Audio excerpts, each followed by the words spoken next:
This video is sponsored by Dubby Jitterless Energy Blend. Click on the link in the description and use the code PackerMan to save 10% on any order.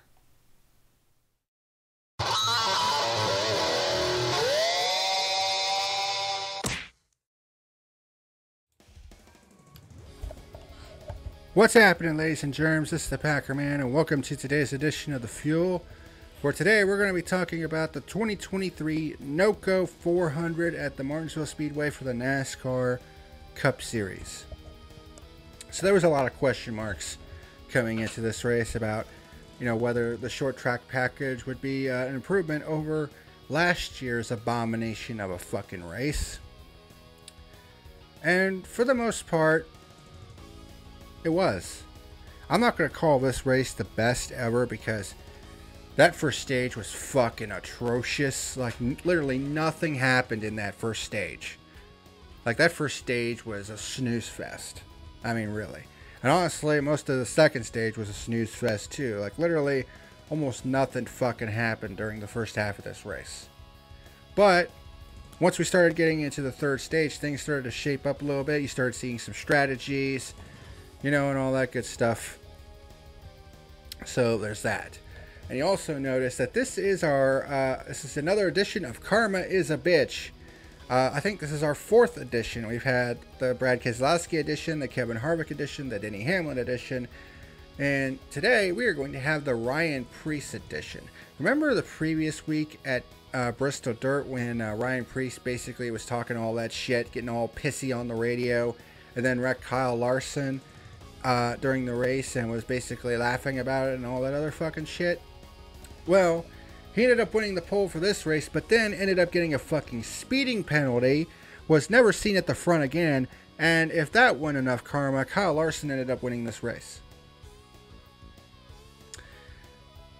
Karma is a bitch, and it will come back to bite you in the ass. And I laughed when I realized what had happened. So yeah, fuck Ryan Preece. He needs to go to anger management as far as I'm fucking concerned. But let's get into it. So Ryan Preece started from the pole. He led lap 1. Rain was probably going to be a factor. I mean, the weather was definitely a factor in this race. I mean, there was some cloud cover. Then it would go sunny. Then the clouds would come back in. Then it went sunny again. I mean, it caused a lot of headaches for teams up and down pit road. But one thing that was for sure, passing was at a premium in this race. I mean, it was extremely difficult to pass. I mean, there was some good stuff. I mean, you had a battle for second between Suarez, Almirola, and Reddick at one point. I mean, that was all right. Preece ended up winning the first stage. Then he led the start of the second stage. Then we finally had our first caution on lap 132 when Eric Jones spins Harrison Burton in turn 2. And then on the ensuing pit stop, Bubba Wallace, Martin Truex Jr., and Ryan Preece all got nabbed for speeding on pit road during green flag pit stops. Bubba Wallace and Truex recovered, while Ryan Preece did not. I think he ended up finishing 15th. He was pretty much never seen at the front again after this, which serves him right for being a fucking prick. What you want, Claw? You want to say hi to everybody at home? Want to say hi to everybody watching? No? You just want to be petted? Fucking spoiled ass. Anyway. So Chastain decided to stay out and assume the lead. And he was on very old tires. And he was actually able to stay up there quite well. He actually ended up finishing 6th in stage 2 when he probably would have finished back in the 30s. And that caught everybody's attention. Everybody was like, ooh, that could be viable later on. And, well, it was. Harvick actually managed to get by him, and we finally had our first pure lead change on lap 167, nearly halfway through this race, and Kevin Harvick won stage 2. One thing I will say, the Stewart-Haas cars have been pretty much shit for the most part this season. They came to play in this race. They really did. I think 3 of their 4 cars ended up leading laps in this race, although it didn't really pan out at the end. I mean, I think they had 2 cars finish in the top 10, 1 in the top 5, but I mean, let's be honest, all things considered though, I mean, this is a very positive step forward for Stewart-Haas. So Chase Briscoe leads the start of stage 3. Briscoe looked really good in this race. Then we had Briscoe, Harvick, and Hamlin fighting for the lead. Rain was starting to approach from the southwest. There was actually some dark clouds, but it never reached the track. Hamlin got by Harvick for second and started challenging Briscoe for the lead. Hamlin had a really good car at this point. So we had our second pure lead change in lap 257. We had Stewart-Haas cars 2, 3, and 4 at this point. Corey LaJoie was pretty much banging off of everybody, so he was pretty much a weapon in this race. Preece actually went a lap down to Hamlin at this point, which made me lol. And then we had something that we don't really see all that often at Martinsville. Green flag pit stops. So Blaney kicked them off with 111 laps to go. Hamlin pitted from the lead on lap 109. Keselowski stayed out long. Harvick actually managed to jump Hamlin on the pit stops. And then a very big officiating gaffe, because Anthony Alfredo, who was driving the 78 car this week, actually lost a right rear wheel.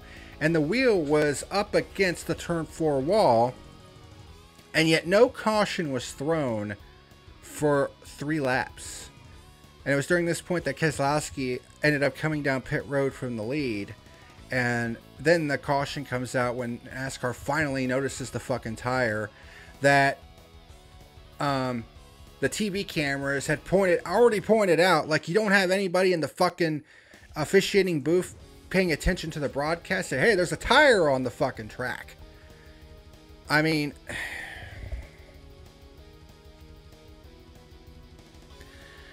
this is yet another example of why I don't trust NASCAR officialdom. Because they can't be trusted to do jack fucking shit. I mean, how do you let something like that go for 3 laps? And don't give me this fucking shit that they were trying to keep it green for, you know, to get through a round of green flag stops. I mean, in this case, this isn't a situation like at Kansas a couple years ago where a tire was laying in the grass and they could have just left it there, you know, or authorized someone to go out there real quick and grab the tire, and they threw the caution after the green flag cycle was over, which was just fucking bullshit.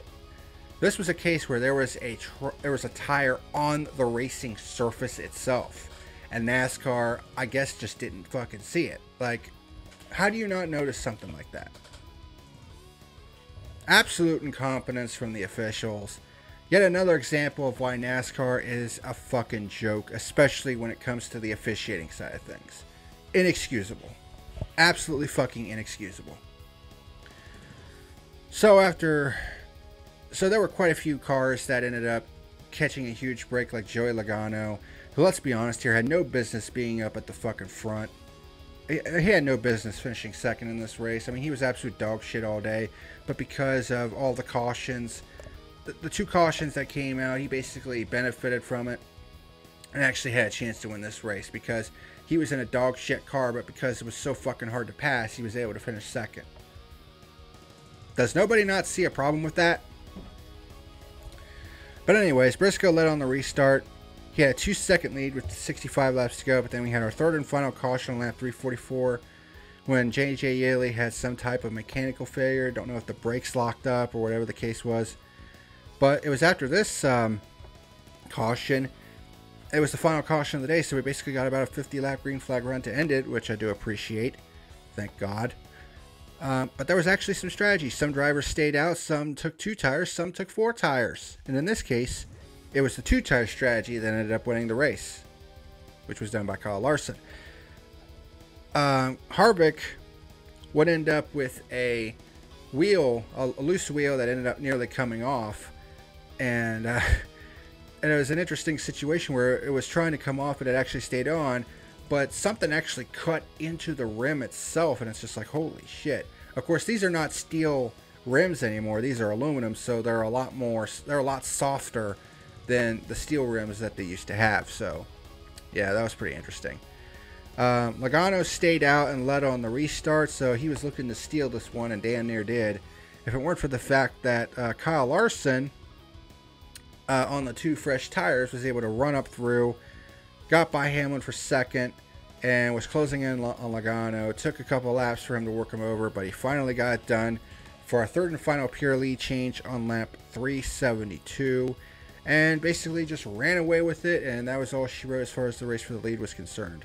Truex was also on the move. He was dog shit for most of the race. Then they finally got that thing tightened up, and he came towards the front in a hurry and actually made it up to third with 7 laps to go, and actually had a shot to try to get to Joey Logano and try to get second. Chase Elliott, another big story. This was his first race back since he broke his leg. And he ended up with a top 10 finish. So I'd say that's a pretty successful comeback if you're a Chase Elliott fan. Because considering the fact that he's been out of the car for 6 weeks with a broken leg, to come back to Martinsville of all tracks and get a top 10 finish, that's pretty goddamn good in my book. But Kyle Larson ends up winning it. So congratulations to him. But I'm going to tell you something, man. The last 2 months for NASCAR, it's just been a mess. It's been an absolute mess, from all the stupid fucking penalties that they've been doling out to changing the rules while appeals are still going on because they got fucking butthurt due to the fact that the appeals panel was, reducing penalties or just wiping them out altogether. And then of course you have the fact that Cody Ware was arrested for felony assault, probably on his partner. And then he posted bail and then got arrested a second fucking time within a week. And I had been saying for a long time that Cody Ware was a fucking douchebag, and that there were some supporters of his was like, oh, he's just misunderstood. No, he's a fucking douchebag. And don't give me this fucking shit of, guilty until proven innocent. Innocent men do not post bail and then go get arrested for a similar charge the second fucking time. So don't even give me that fucking shit. Cody Ware is a fucking douchebag. He's been suspended indefinitely by NASCAR, and honestly, we should never see Cody Ware in the fucking Cup Series ever again. The guy's fucking trash as a driver as it is. He's nothing but a fucking moving chicane anyways. So this could end up being a fucking blessing in disguise to get him out of the Cup Series for good. Because, he's a fucking scumbag as it is anyways. He should not be allowed back in a race car ever again. And that is my thoughts on that. So fuck Cody Ware. He can rot in hell as far as I'm concerned. Anyways, race stats for the NOCO 400. There were 10 lead changes overall. Actually, we got the double-digit lead changes. I think mainly due to the green flag pit stops. We had 3 pure lead changes, only 3 caution flags, which is a massive improvement over the past couple races. We had 2,026 green flag passes. It only averaged out to 5.8 on average per lap, but that was mainly because we had a shit ton of green flag laps. This was a 400 lap race, and a lot of it was run under green, so it is going to have a little bit of a lower average. But the lap leader was Ryan Preece, who led the first 135 laps, and then got a speeding penalty and was never seen at the front again. Oh, that has got to burn his asshole, knowing that he could have won this race, but fucked it up himself. And then Kyle Larson, the guy he fucked over last week, ended up winning the race. That's what you call karma, bitch. But we also had an increase in Coke Zero commercials this week. There were only 2 last week, but we had 5 this week. So, yay for that annoying bunch of shit. So, as for my final rating for the NOCO 400, honestly, this race was not terrible. Overall, it was not terrible. It wasn't great by any stretch of the imagination either, because the first half of this race was boring as fuck, with not a whole lot going on. It did start getting interesting in the second half when we started seeing the strategies and all that other shit. Green flag pit stops. There was a great battle for the lead early on between 3 guys. So it ended up getting good near the end of the race. But we shouldn't have to wait until the end of the race for it to start getting good, okay? But that's just my opinion on the matter. But was this the worst race in the world? No. It was actually a big improvement over this edition of the race last year. Last year's edition of this race was an abomination.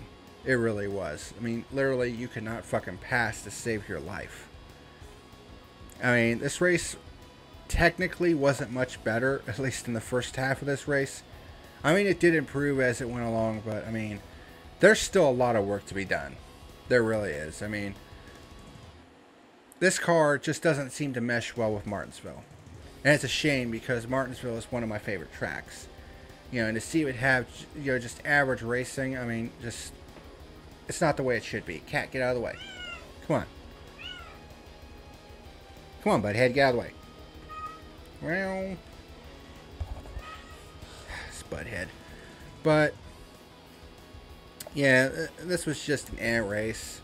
I mean, other than the stupid officiating, you know, there wasn't really anything egregious about this race. I mean, but NASCAR, they need to get their fucking shit in order as far as their officiating booth is concerned, because that's embarrassing. It really is. So, my final rating for the NOCO 400 at Martinsville is a 5 out of 10. Which honestly is an improvement over the past couple races that I've reviewed.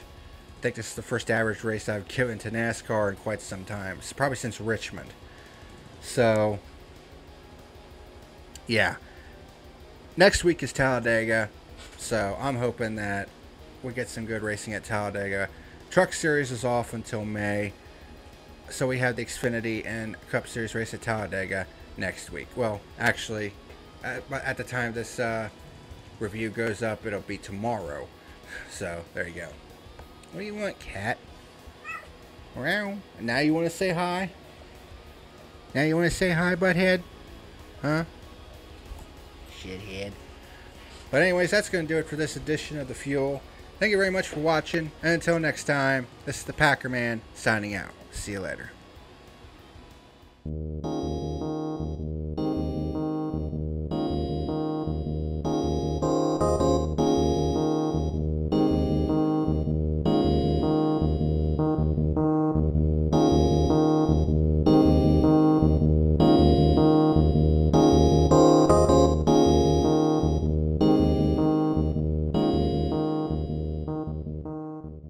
What's happening, ladies and germs? Thank you for watching tonight's video.